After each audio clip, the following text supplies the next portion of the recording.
ఉన్నది కనపడదు ఇప్పుడు పాములు ఉన్నాయి.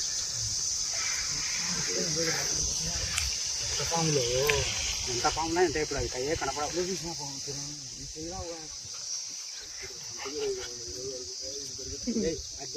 వాళ్ళకి పెట్టరా నాయని పాటలు చూడ సూచ ప్రేక్షకులు కనపడరాదు.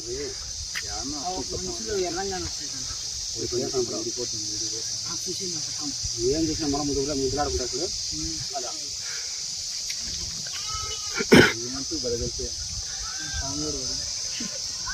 మనమే